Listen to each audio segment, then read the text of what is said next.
When you're selling online, getting your orders out the door quickly can be tough. That's why you need ShipStation.com. It's the fast and easy way to manage and ship your orders, all from one place. ShipStation helps you get your orders out quickly and keep customers happy. Whether you're using Shopify, Squarespace, Etsy, BigCommerce, WooCommerce, or over 75 other popular selling channels. ShipStation brings all your orders into one simple interface, making them really easy to manage from any device, even from your cell phone. Then, use ShipStation to create shipping labels for all the top carriers, including UPS, FedEx, and the USPS. With ShipStation, you'll ship more in less time, with the best rates available. And ShipStation is also available in the UK, Australia, and Canada.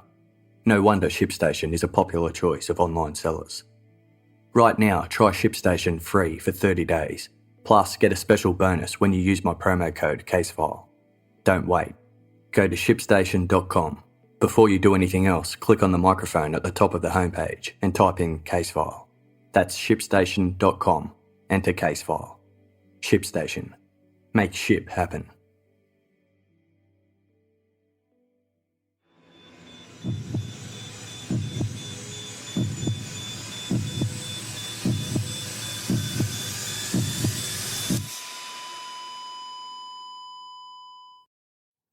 Our episodes deal with serious and often distressing incidents. If you feel at any time you need support, please contact your local crisis centre. For suggested phone numbers for confidential support, please see the show notes for this episode on your app or on our website. Ross Ulbricht had just put the last lines of his emergency list into action. Find place to live on Craigslist for cash and create new identity, name and backstory. He found a room to rent on Craigslist, paid cash, and said his name was Joshua Terry. He gave his new roommates a backstory for Joshua, one that was very similar to his own. He ordered fake IDs for his new identity from Silk Road, but those fake IDs were intercepted by Customs and Border Protection, and they had passed them on to the Homeland Security Office in San Francisco. Now, 2 agents from Homeland Security were knocking on Ross's door. Ross froze when he saw the agents. He thought it could only mean one thing, but he managed to compose himself and open the door. The agents asked him to step outside, and Ross complied. The agents showed him the fake IDs. Ross didn't utter a word, but he couldn't hide the fear on his face. He was shaking. This was it. His worst fears had come true. It was all over. They demanded to see his real ID. Ross handed it over and the agents did some checks. But nothing flagged. The agents could see how nervous he was and they told him to settle down. They weren't going to arrest him over a few fake IDs. They just wanted information. Where did he get the IDs from? Ross still wasn't sure what was happening. Were they trying to trick him? Did they know everything? The agents tried to put him at ease again. We don't want a formal statement or anything. You don't have to incriminate yourself. Just tell us in hypotheticals how we would go about getting some of these made up. Ross started to believe they had no idea who he really was. He loosened up. He told the agents that, hypothetically, anyone could go online to the dark web, to a place called Silk Road, and buy anything they wanted. The agents had no idea what Silk Road was. They weren't on any of the task forces. They weren't trying to make a case against Silk Road or the Dread Pirate Roberts. They just wanted to know about the IDs.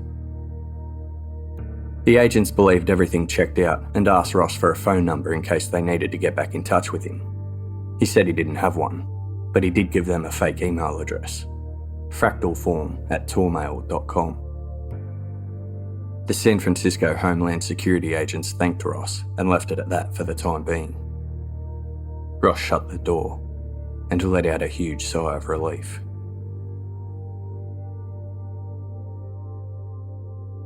Meanwhile, July was proving to be a very busy month for Jared Buryagian, the Homeland Security agent in Chicago.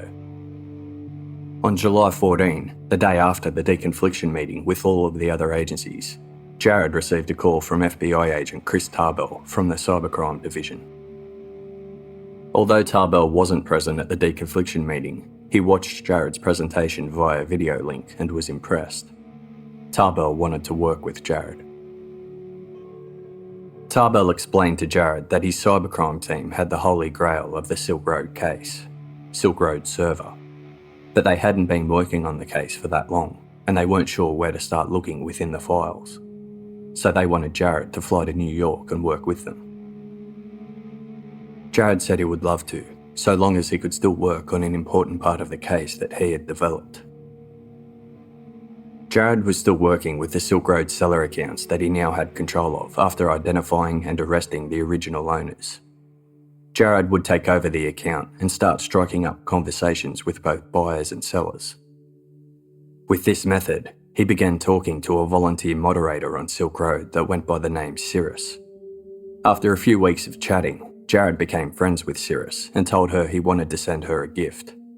Cirrus allowed the gesture and provided an address. The next thing Cirrus knew, agents from Homeland Security were raiding her house in Texas. During the raid, Jared introduced himself to Cirrus and gave her two options. Either she give up her account and help the investigation, or she would be charged. Cirrus chose to give up her account. Jared's plan was to become Cirrus. He interviewed her in depth, learning everything about what she did on Silk Road. When did she log on? When did she log out? How long was she online for per day? What was her writing style when she wrote messages and posted on the forums? What did she post about? Jared bought the exact computer Cirrus had and installed all of the same programs she had. He didn't want to leave anything to chance. When he felt he had everything squared away, he logged on to Silk Road and became Cirrus. Just after he logged on, Cirrus received a message from the Dread Pirate Roberts offering a paid moderator's job. But before he would put her on the payroll, he required a driver's license or passport. Jared arranged a fake driver's license with a photograph of a female agent and sent the Dread Pirate Roberts the ID. It only took a few minutes for the Dread Pirate Roberts to respond and put Cirrus to work. It was a huge break in the investigation. By August, Jared was working in the Chicago Homeland Security office by day and working as Cirrus, the Silk Road moderator, by night. And it was at this time he was asked to fly to New York to assist the FBI Cybercrime Division. When he got to the FBI offices in New York, Agent Chris Tarbell showed Jared the computer where they had reconstructed Silk Road from the files on the server. Jared stared at the computer, and afterwards, he stared at a nearby wall that had an 8-foot-long piece of paper stuck on it. There were IP addresses written down on the paper, with descriptions of where each IP address was located. As Jared kept his eyes on the paper, Tarbell explained to him some of the different IP addresses they had. One was a server for the chat clients of Silk Road. Another was a server that stored the bitcoins from the site. Another was for the mastermind section of the site, which was Dread Pirate Roberts' section as the main administrator. As Tarbell continued explaining the numbers, Jared noticed the name Momi Toby's in San Francisco. Tarbell explained that it was a cafe, and someone had logged in and tried to erase a Silk Road server from there. Because of that, the FBI had a theory that the Dread Pirate Roberts either lived, had visited, or even possibly still lived in San Francisco, and had used the cafe's Wi-Fi to access Silk Road. Although, as Tarbell explained to Jared, as quoted in the book American Kingpin by Nick Bilton, "Not much I can do with it. What am I going to do? Send an FBI agent into a coffee shop in San Francisco and tell them to look for someone on a laptop?" But they were still monitoring the cafe's internet traffic to see if they could find anything else. After this, Jared took a good look at the Silk Road offline version, or the reconstructed version that the FBI had made. It was essentially a site that looked exactly like Silk Road and had everything that Silk Road had, except that it wasn't live. It was just a clone they created using the server to assist their investigation. While Jared went through the Dread Pirate Robert's different chat logs, he found more chats between him and the DEA agent Carl Force, who was undercover on the site posing as Knob. Jared noticed that there was also now encrypted chats between them. Jared asked Tarbell if he thought Carl Force was trying to obstruct the investigation in some way. Tarbell said he did feel that something was off about him. Then another visitor arrived at the cybercrime office. Gary Alford, the IRS agent who didn't speak up at the deconfliction meeting regarding the early forum posts he had found about Silk Road from someone going by the username Altoid. Gary had found out that the forum user named Altoid had registered with email address rossulbricht@gmail.com, but that was quickly deleted and replaced with a fake email address, frosty@frosty.com. Gary didn't think that what he had found was important, and he had given up trying to find the Dread Pirate Roberts. He decided to stick to what he was supposed to do, follow the money. That's why he wanted to get a look at what was on Silk Road's server. Gary entered the office and took a look around, noticing the large piece of paper on the wall. Like Jared had, Gary also noticed the words Momi Toby's San Francisco. He asked Tarbell about it, and Tarbell told him the same story he had told Jared. Gary got a slight chill. He told Tarbell he was looking at someone who was living in San Francisco. Tarbell's response didn't impress Gary. Tarbell couldn't have acted any less interested in what he had to say. Gary hated the attitude some of the other people on the case had. The fact it was a competition, not a joint investigation. So he didn't say anything else. He didn't pass on the details of the guy he was looking at in San Francisco. If he had, Tarbell and Jared would have found out that the guy Gary was looking at in San Francisco was Ross Ulbricht.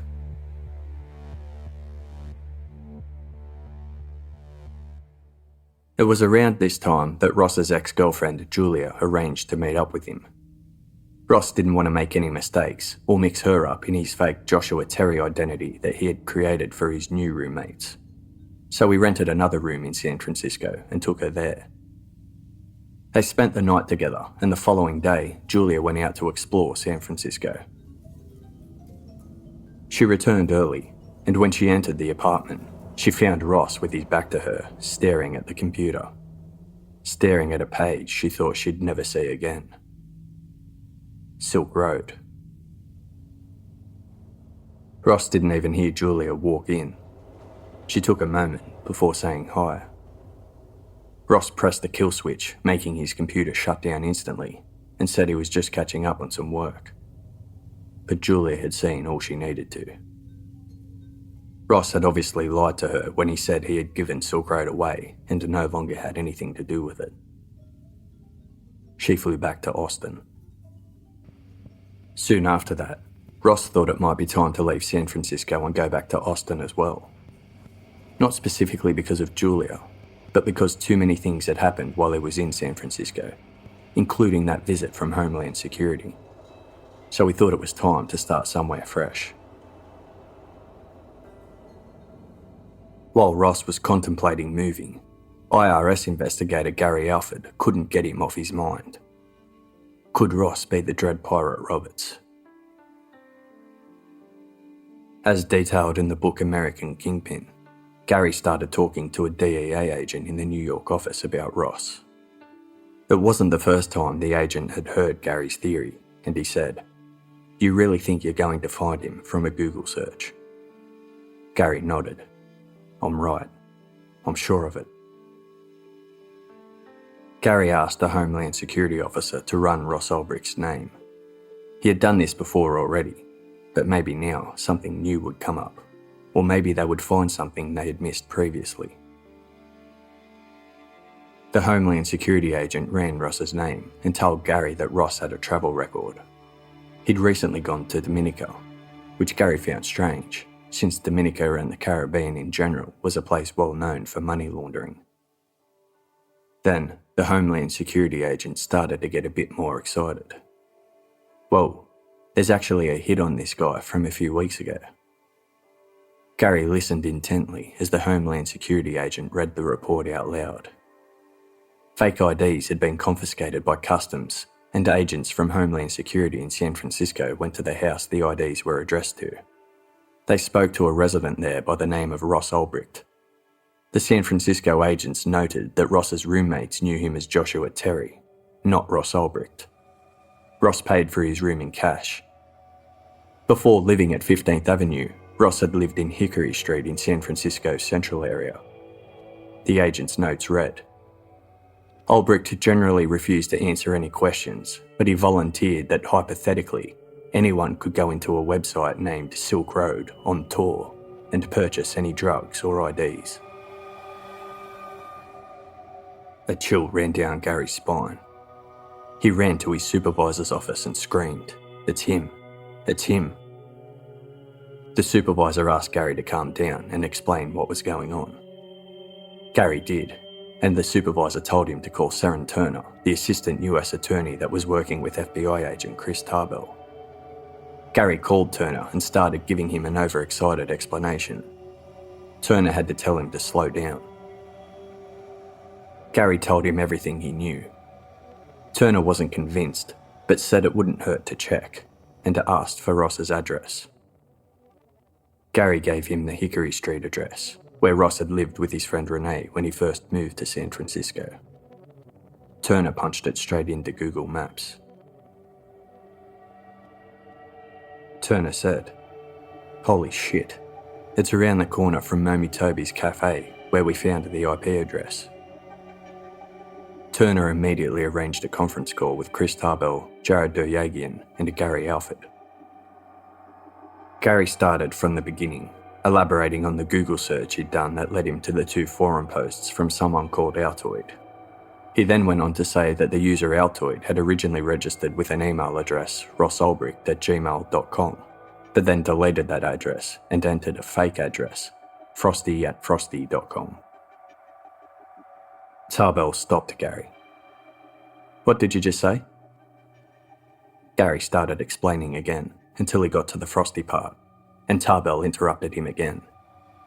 Frosty as in Frosty. Gary was starting to get frustrated with the interruptions and said, yes, Frosty with that spelling. Why? Tarbell answered,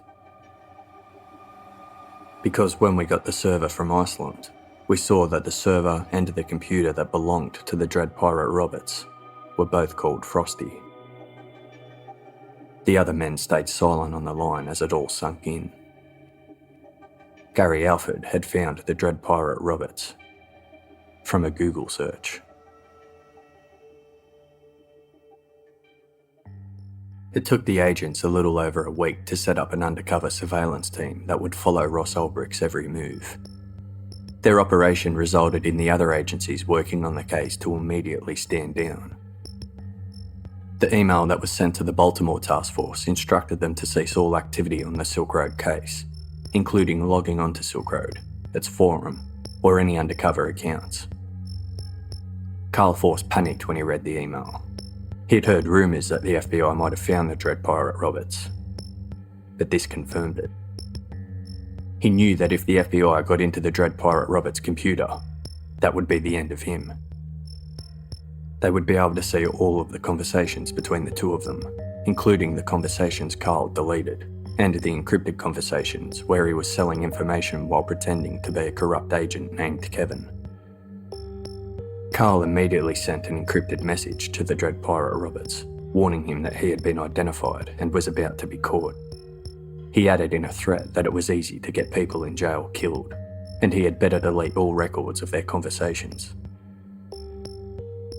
The FBI kept Ross under surveillance for 2 weeks. They followed him every minute of the day.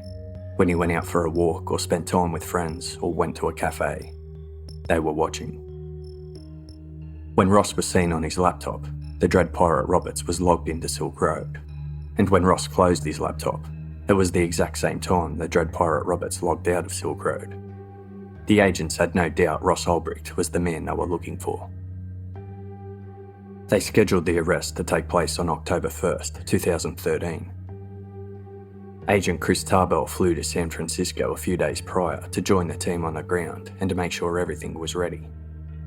When Tarbell landed in San Francisco, he realised there was a problem, and he called Jared Duryagian to join him. Jared was back in Chicago, still pretending to be Silk Road employee Cirrus. When he found out he was needed in San Francisco, he arranged for another Homeland Security agent to pose as Cirrus while he was on the plane. Jared then logged back in as Cirrus when he landed in San Francisco. As soon as Jared landed, he met with Agent Chris Tarbell and two other men. One of them was named Brophy, a special agent with the FBI in New York, and the other man was Thomas Kiernan, the computer scientist from the FBI's cybercrime division. Kiernan was there to take care of Ross's laptop after the arrest. It was imperative that the laptop stayed open and powered on. Information like Ross posting on forums about Silk Road and logging onto his computer at the exact same time as the Dread Pirate Roberts logged onto Silk Road would be worth nothing without the contents of his computer. A lawyer could easily argue that was all nothing more than a coincidence. And the fact the FBI needed Ross's laptop to make a case was part of the problem Tarbell was now facing. Tarbell explained that the team responsible for the arrest wouldn't be the FBI team from New York. It would be a local team from San Francisco. Although the FBI investigation was conducted in the New York office, when it came to arrests, there was a matter of jurisdiction that had to be respected. So because Ross was in San Francisco, a San Francisco team would make the arrest. The problem being, the San Francisco team weren't part of the investigation. They didn't know much about Ross or the Dread Pirate Roberts, and weren't fully aware of the implications if they didn't get access to his laptop. All the San Francisco team knew was that Ross was considered extremely dangerous.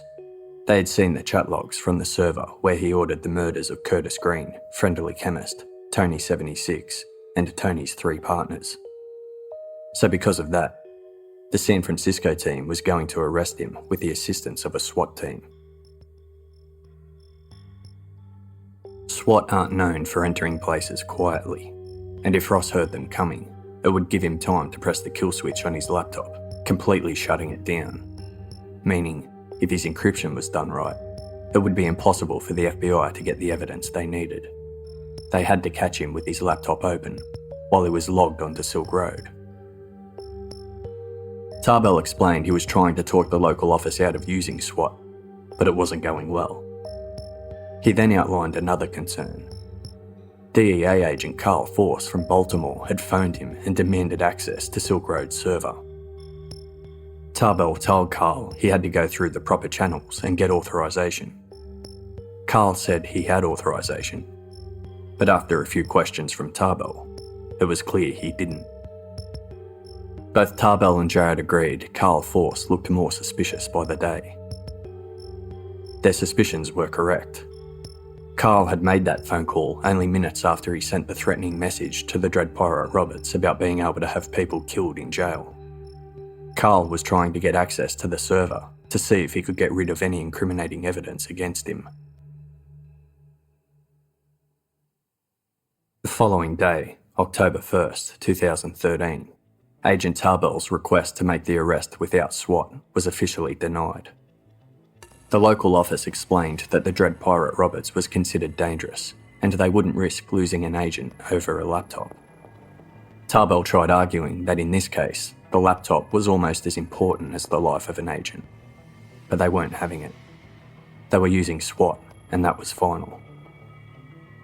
The arrest was scheduled to happen in Ross's apartment with the help of the SWAT team the following day, October 2nd, but Agent Tarbell, Jared Duryagian and Thomas Kiernan came up with a new plan.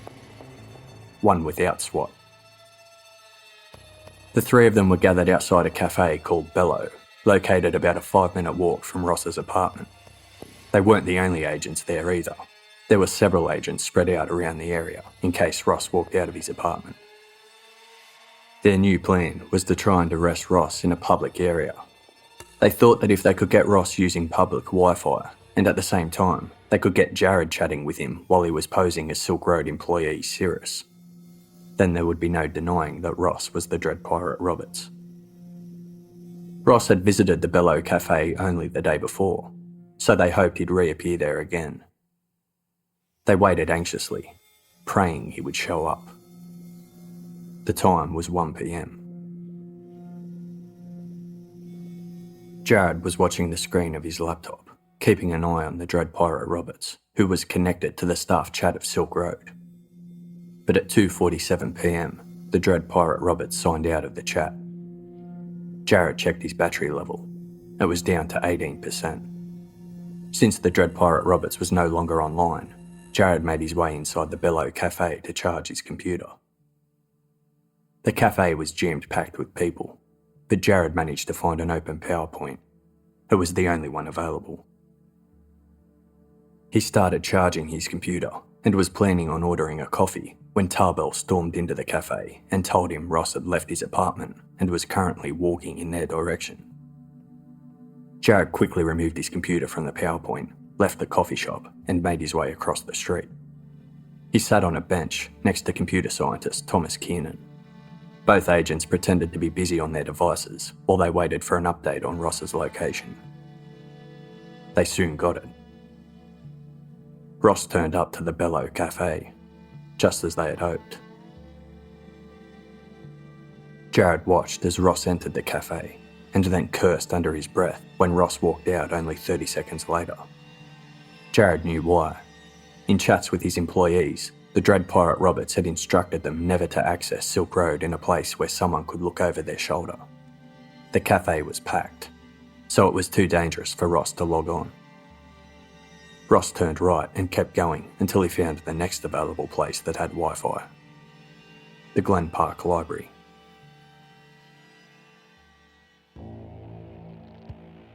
The moment Ross walked into the library, computer scientist Thomas Kiernan followed him. He had been instructed to keep an eye on Ross's computer at all times, so he took up a position inside. Undercover surveillance agents had already followed Ross in as well. Agent Tarbell sat down next to Jared outside the library. Jared was keeping a close eye on his laptop, waiting for the Dread Pirate Roberts to reconnect to the staff chat on Silk Road. Tarbell had given strict instructions to all of the other agents present to wait for Jared to get chatting with the Dread Pirate Roberts on the Silk Road employee chat before anyone made a move against him. Jared kept looking at the screen anxiously. Minutes seemed like hours. Until finally, at 3:08 p.m, the Dread Pirate Roberts reconnected to the Silk Road staff chat. Jared took his opportunity and using the Silk Road employee account of Cirrus that he had taken over, he typed, "Hi." But there was no response. Jared kept looking at the screen, waiting. After 1 minute passed, he tried again. "Are you there?" 30 long seconds ticked by.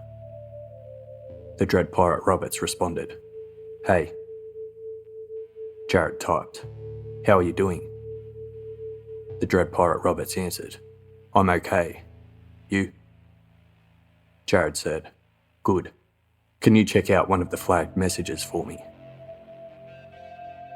Jared knew that the Dread Pirate Roberts could only access the flagged messages from the main administrator section of Silk Road, otherwise known as the Mastermind section. If they caught Ross in that part of the site, it was game over, as only the Dread Pirate Roberts could access it. Another long minute passed before the Dread Pirate Roberts answered, "Sure, let me log in." But before he logged in, he sent his test question, like he did with all of his employees. Only the Dread Pirate Roberts and the employee knew the answer to the question. It was a security measure to make sure it was really them. If Jared gave the wrong answer, the Dread Pirate Roberts would shut down the account. The Dread Pirate Roberts typed, "You did Bitcoin exchange before you started working for me, right?" The real Cirrus had told Jared what the answer to the question was when Jared took over her account. But in this high-pressure moment, he was struggling to remember it. Jared tentatively replied, "Yes, but just for a little bit." The Dread Pirate Roberts responded, "Not any more than that." Jared, "No, I stopped because of the reporting requirements." Sweat poured off Jared. Time seemed to stand still. Had he gotten it right? Or had he just blown the investigation? It seemed like an eternity before the Dread Pirate Roberts responded. Okay, which post? Jared knew this was it. The Dread Pirate Roberts was exactly where they needed him to be, in the mastermind section. He signalled to Chris Tarbell to go. Tarbell gave the order. Pull Ross's laptop first, and then make the arrest.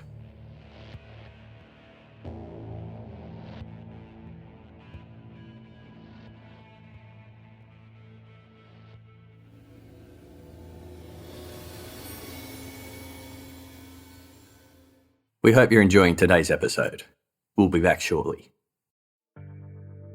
Support for Casefile comes from Audible, who proudly presents West Cork, this year's first not-to-be-missed true crime audio series.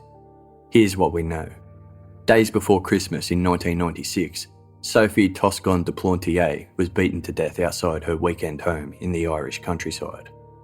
The tangled investigation to find her killer shook a small Irish community to its core and consumed the lives of those in its path. And 21 years later, the rest remains a mystery.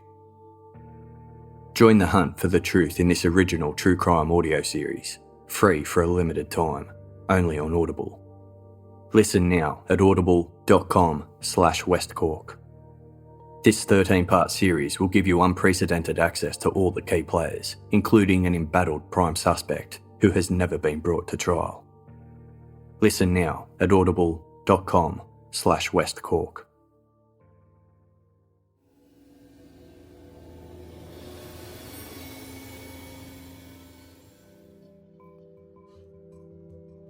At 3:15 p.m. inside the library, Ross was staring at his computer when he heard a loud scream coming from behind him. The scream was from a woman. She yelled "fuck you" to a man standing by her side.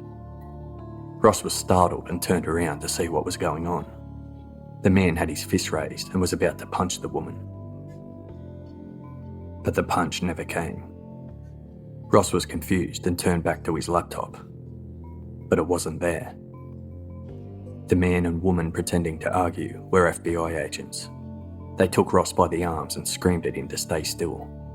Another agent had taken Ross's computer away from him while he was distracted by the fake argument. Agent Brophy appeared and handcuffed Ross. Then he made him stand up and walk to the door of the library where Tarbell and Jared were waiting.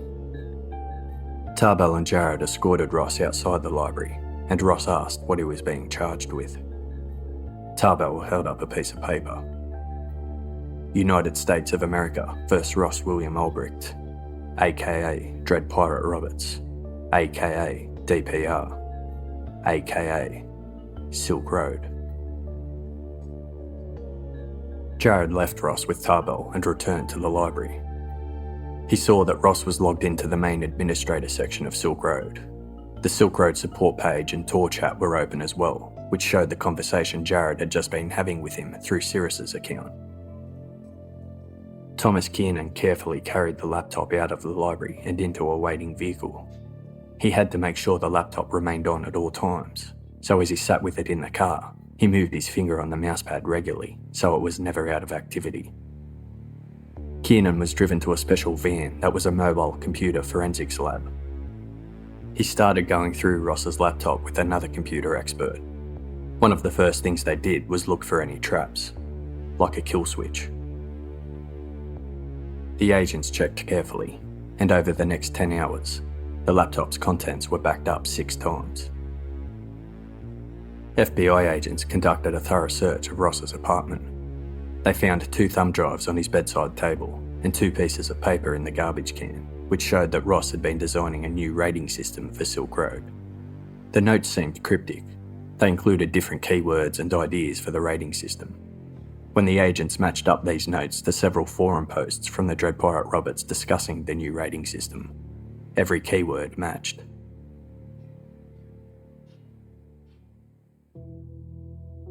News of the arrest broke immediately.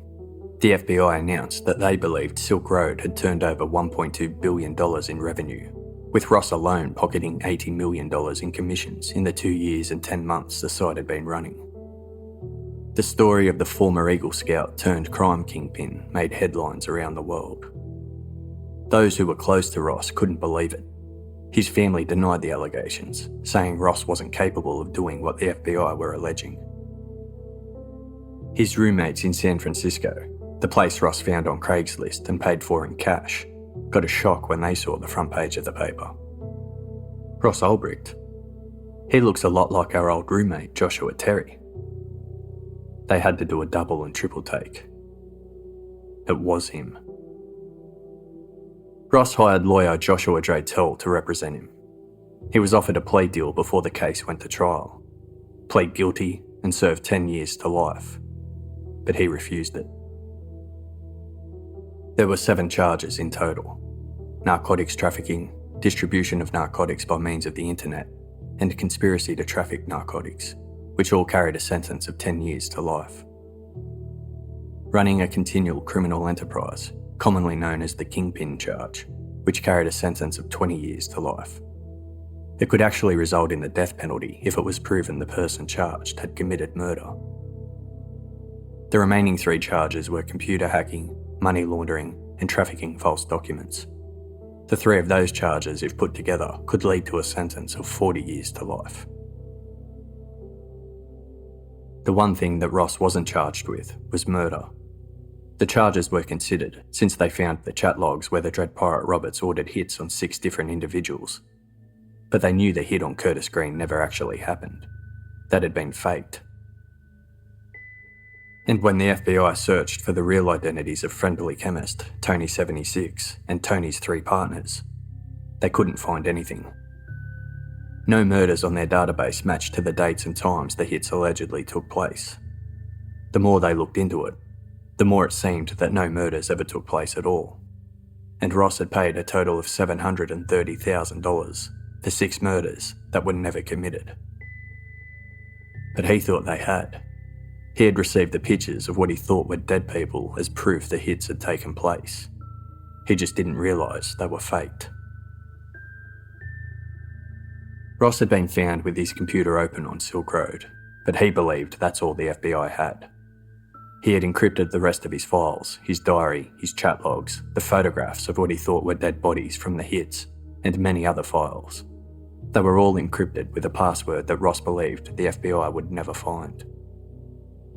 But Thomas Kiernan and his associate found the password hidden in the RAM of Ross's laptop. The password was Purple Orange Beach. That password unlocked everything on Ross's computer. The FBI had it all. Ross hadn't been as careful as he thought.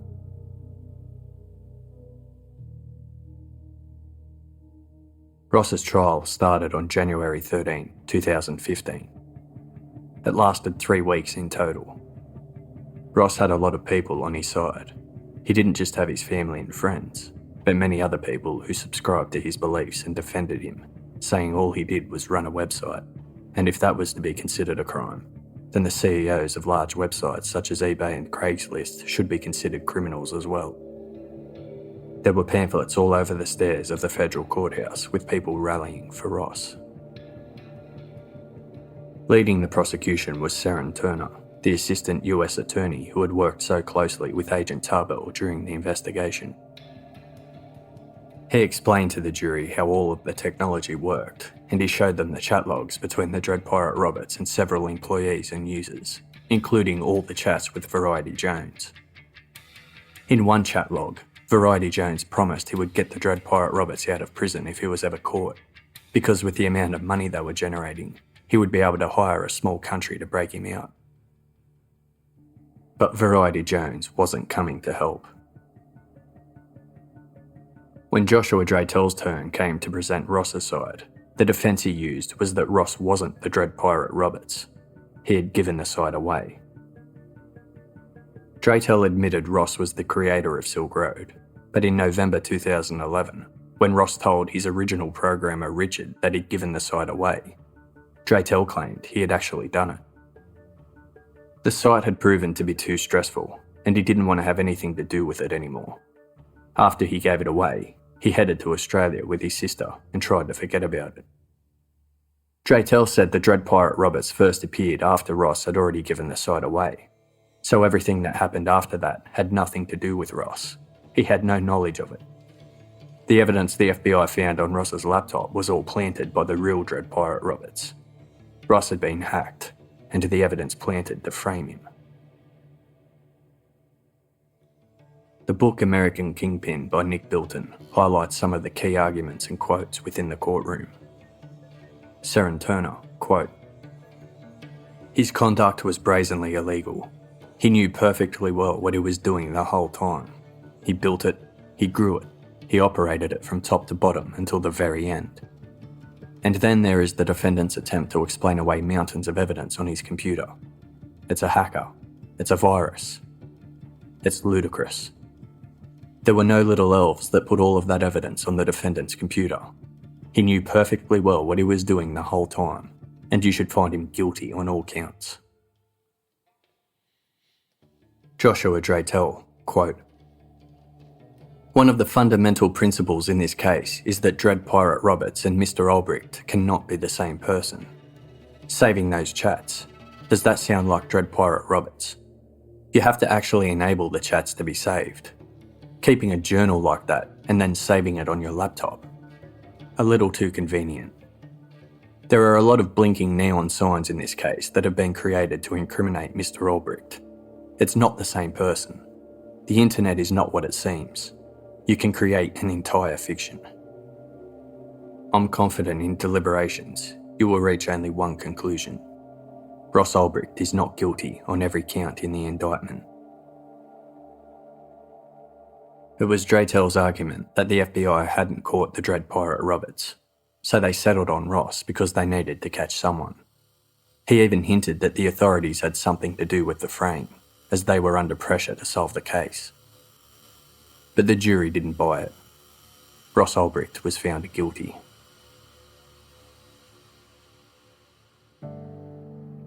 Before sentencing, Judge Catherine Forrest didn't have an easy time.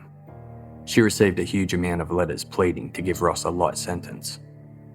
The letters spoke of his character and how he was such an incredible person and a role model.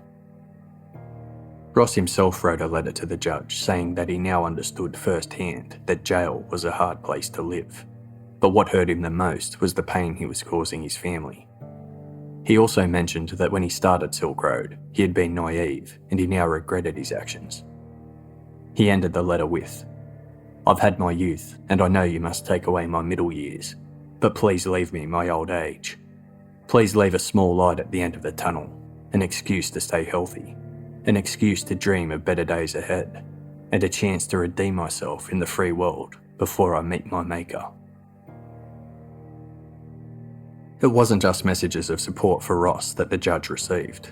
She also received a very public threat.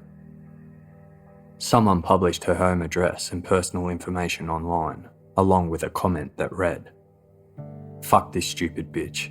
I hope some drug cartel that lost a lot of money with the seizure of the Silk Road will murder this lady and her entire family." The threat didn't stop Judge Forrest from handing down Ross's sentence on May 29, 2015. Quote, "You were the captain of the ship as the Dread Pirate Roberts, and you made your own laws, and you enforced those laws in the manner that you saw fit. It was, in fact, a carefully planned life's work. It was your opus. You wanted it to be your legacy, and it is." After that, she addressed a point Ross's lawyer had raised. He presented a research paper to the court about drug distribution, suggesting that Silk Road could be better for society because it would reduce violence and it would also encourage the sale of better quality drugs. Judge Forrest, quote, "No drug dealer from the Bronx selling meth or heroin or crack has ever made this kind of argument to the court. It is a privileged argument. You are no better a person than any other drug dealer, and your education does not give you a special place of privilege in our criminal justice system." Then, she addressed the murders for hire that Ross had ordered. She stated that although no bodies were found, it didn't really matter, because Ross had paid for the murders and he had gotten photographs of what he thought were dead bodies. So as far as Ross was concerned, those murders did happen. This is a heated point of contention. Ross never faced trial for the murders, so the argument is they should never have been mentioned in his case. The prosecution and the judge were using the murders for hire to make the case against Ross look much worse. But that's not what he was charged with. Judge Forrest finished with, quote, "There is no reason for me to make a choice between these two people that I see that are on display. The Ulbricht who is the leader of the criminal enterprise, and the Ulbricht who is known and loved. What is clear is that people are very, very complex, and you are one of them. There is good in you, Mr. Ulbricht, I have no doubt. But there is also bad. And what you did in connection with Silk Road was terribly destructive to our social fabric. Mr. Ulbricht, it is my judgment delivered here, now, on behalf of our country, that you are sentenced to a period of life imprisonment in the federal system. There is no parole, and you shall serve your life in prison."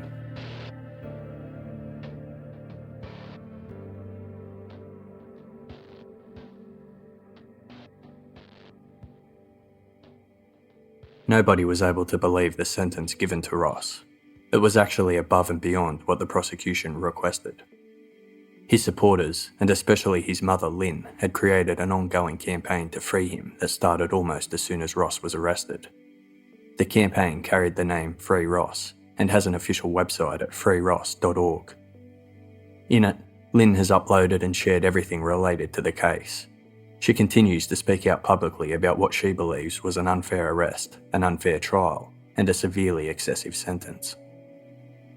From the moment Ross was arrested on October 1st, 2013, the government acted poorly and suspiciously in the eyes of Ross's supporters.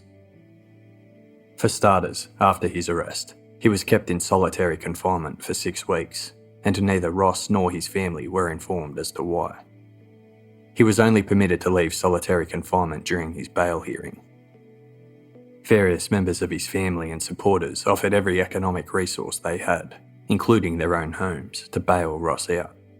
They also wrote a lot of letters to the judge about his good character, but it was all in vain. Ross wasn't given bail because he was considered a dangerous individual due to the murder for hire allegations. 2 months after the bail hearing, the murder for hire charges were officially dropped, but bail was still denied. In preparation for the trial, more problems arose. Ross was given permission by the court to help his attorneys review the evidence against him. However, the evidence against him equaled 6 terabytes, or 2.5 billion single-spaced pages, and for long periods of time, he was not given either a laptop or software to review the evidence. In the trial itself, 2 important witnesses from the defence weren't allowed to take the stand. One of them was Andreas Antonopoulos, a Bitcoin expert, and the other was Stephen Bellovin, a computer networking and security expert from Columbia University. Both men are very well known in their fields. The defence wanted Antonopoulos to give a real and clear view of how Bitcoin works, since it's a complicated matter, and it was likely few of the jurors, if any, had any idea about it. In Bellovin's case, the defence wanted him to explain how the FBI's version of how they found Silk Road's server sounded a bit too good to be true. The FBI's version was challenged by various security experts, and the defence wanted to explore further. But neither Antonopoulos nor Bellovin were allowed to testify. The judge stated both witnesses were unnecessary. But the government was allowed to call their Bitcoin expert, one who worked as a consultant for the FBI and was paid to take the stand. Chris Tarbell, who had led Ross's arrest and the discovery of the Silk Road server, never took the stand. Furthermore, there was an entire new revelation about Jared Duryagin's investigation. 13 days before the trial began, the defence was provided with 5,000 pages of the investigation Jared had conducted. Within those pages, Jared had actually named somebody else who he thought could be the Dread Pirate Roberts. This other suspect was around Ross's age, had operated as a Bitcoin launderer, had a computer programming background, was a computer systems developer, and had operated different websites, including Bitcoin Talk, the forum where one of the first posts promoting Silk Road appeared. Other agents had spoken to this suspect, and he allegedly offered to give them the name of the real Dread Pirate Roberts if they left him alone. It was a few weeks later that Ross Ulbricht was arrested. The defence wanted to explore this further, and on the third day of the trial, Joshua Draytell, Ross's lawyer, started cross-examining Jared about his other suspect. But he was stopped before he could really start. Seren Turner from the prosecution objected to any line of questioning that led down the path of another Dread Pirate Roberts. He argued that the whole point of the trial was that Ross was the Dread Pirate Roberts. The court was adjourned for a couple of days to enable a decision to be made. When the trial resumed, the judge agreed with the prosecution and banned any questioning on Jared's other suspect.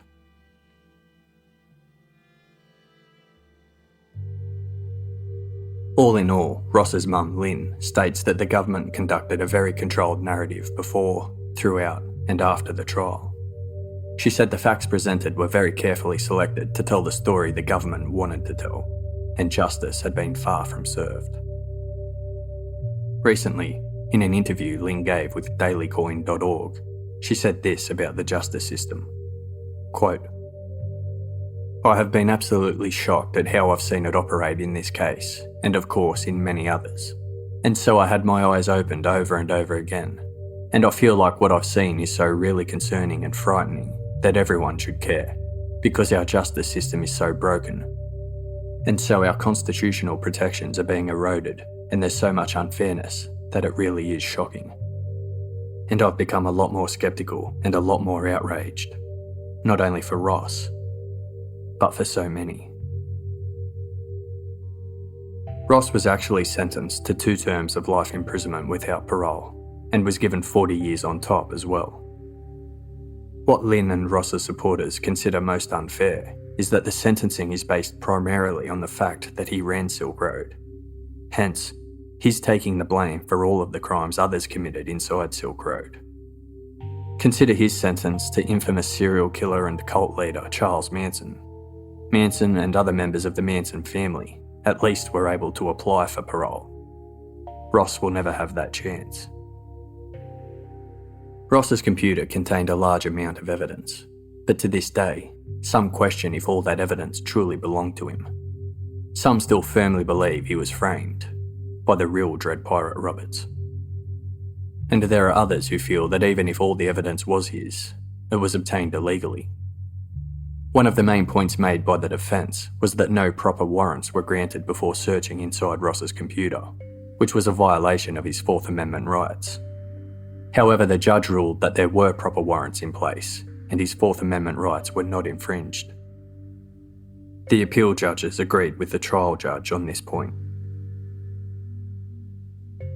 Apart from the chat logs of the Dread Pirate Roberts, his personal diary, and catching Ross red-handed in the mastermind section of Silk Road, they also found a lot of money on Ross's computer.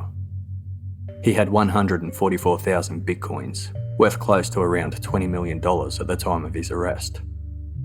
These were auctioned off by the US government, and by the time the auction was held, the price of Bitcoin had gone up, so they were able to get 50 million. The FBI also found a folder that contained all of Ross's employee IDs that he kept as part of his security measures. One of those IDs belonged to Roger Thomas Clark, a 54-year-old Canadian man. The FBI, Homeland Security and the DEA believe Roger Thomas Clark is Variety Jones. They tracked him down hiding out in a hotel room in Thailand. He was arrested and is still being held in Thailand awaiting extradition to the United States, where he's expected to face trial for narcotics trafficking and money laundering.